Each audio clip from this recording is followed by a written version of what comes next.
Assalamualaikum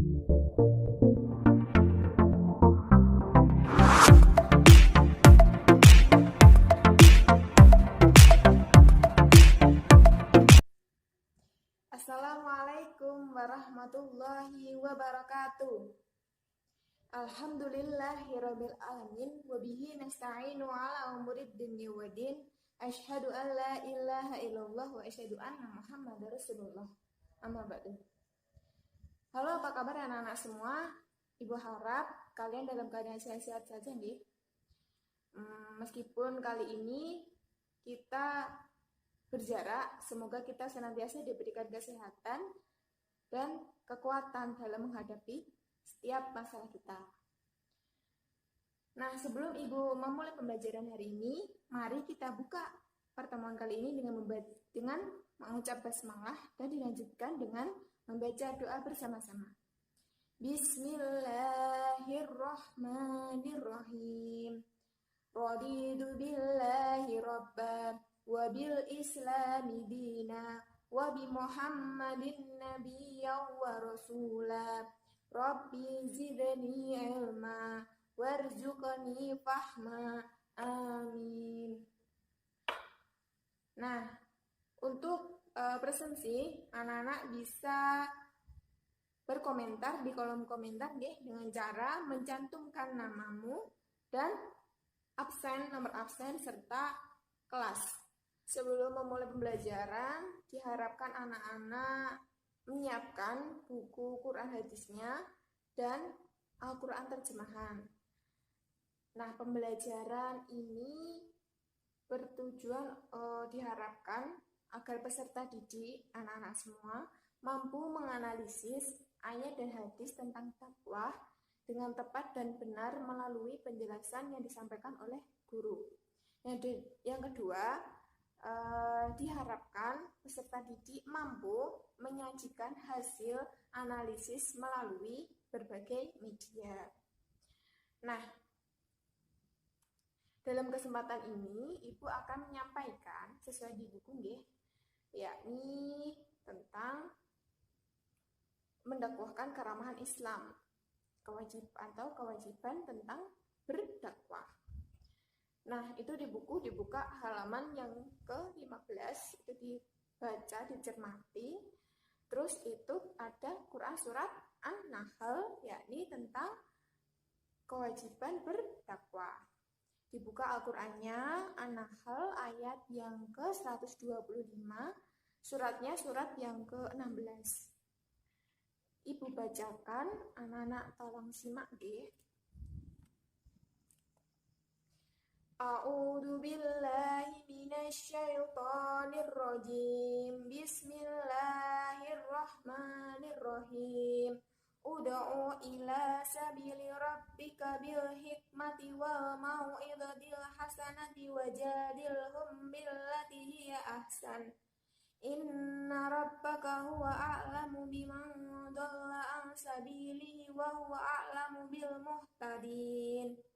Shadaqallahul adzim. Artinya, dan serulah ke jalan Tuhanmu dengan cara hikmah dan nasihat yang baik, dan debatlah mereka dengan cara yang lebih baik. Sungguh Tuhanmu, Dia Maha mengetahui orang yang tersesat dari jalannya, dan Dia Maha mengetahui orang-orang yang mendapat petunjuk. Quran surat An-Nahl ayat yang ke-125 merupakan tugas dari Allah SWT yang diberikan kepada Nabi dan para rasulnya. Nah, kegiatan dakwah ini merupakan kegiatan yang baik karena di dalam dakwah ini mengandung misi, yakni menebar kebaikan dan mengajak orang lain untuk berbuat kebaikan itu sendiri, dan mengajak orang untuk berhenti berbuat kerusakan di muka bumi ini.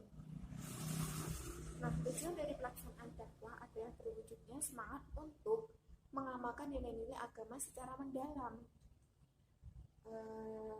Untuk itu Allah SWT memerintahkan Rasulullah dan kita untuk berdakwah dengan cara dan metode yang baik. Apabila kita menebarkan kebaikan, maka orang yang memperoleh kebaikan itu akan senang gitu loh. Jadi kita dianjurkan untuk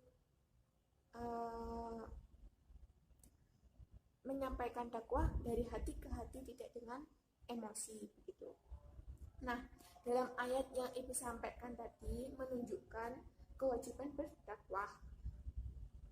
Kata perintah di awal kalimat menegaskan untuk menyampaikan ajaran Islam.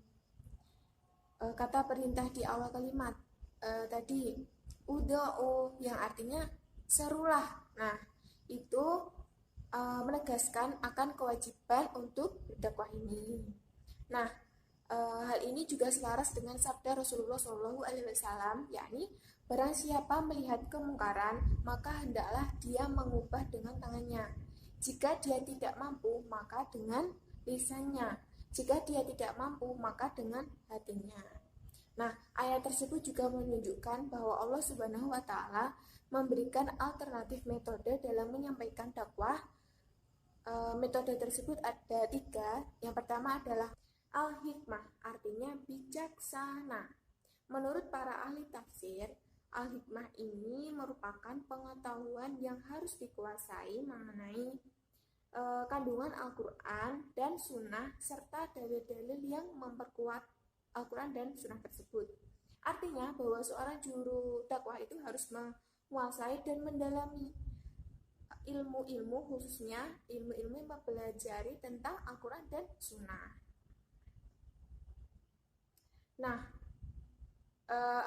sehingga juru dakwah itu dapat membedakan yang hak dan yang batil, yang mana yang benar dan yang mana yang salah. Selanjutnya mengenai al-mau'idah al-hasanah yang berarti wejangan atau nasihat yang baik. Menurut beberapa ahli tafsir, al-mau'idah al-hasanah ini tidak hanya diartikan sebagai nasihat, tetapi nasihat yang berisi tentang ancaman-ancaman. Artinya bahwa seorang juru dakwah dalam kesempatan tertentu, ia harus mampu menyampaikan pesan-pesan Al-Quran yang mengandung ancaman dari Allah Subhanahu wa Ta'ala. Nah, disampaikannya harus dengan cara yang halus, dengan cara yang baik, dengan cara menyentuh hati lawan bicaranya, sehingga dia tidak hanya mendengar, tetapi juga merasuk ke dalam hatinya. Kenapa kok disampaikannya ancaman? Karena agar orang-orang yang mendengar ancaman, dia tidak akan melakukan kemaksiatan tersebut, karena ia telah mengetahui ancaman apa yang akan ia terima. Dan yang terakhir adalah al-mujadalah yang berarti perdebatan.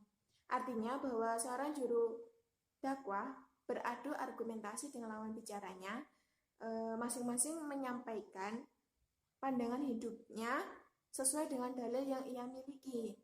Nah, yang perlu diperhatikan oleh seorang juru dakwah ini adalah bahwa al-mujadalah bagian dari al-jihad bi ilmi wa al-insan.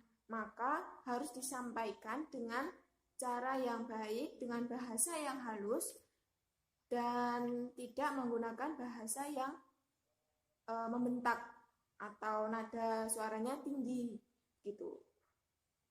Nah, yang terpenting dari diskusi ini adalah kekuatan dalil dari argumentasi yang mudah dicerna dan diterima oleh lawan bicara. Apabila tidak menemukan titik temu, maka diskusi dihentikan saja. Karena apa? Karena hanya menyia-nyiakan waktu dan tenaga saja.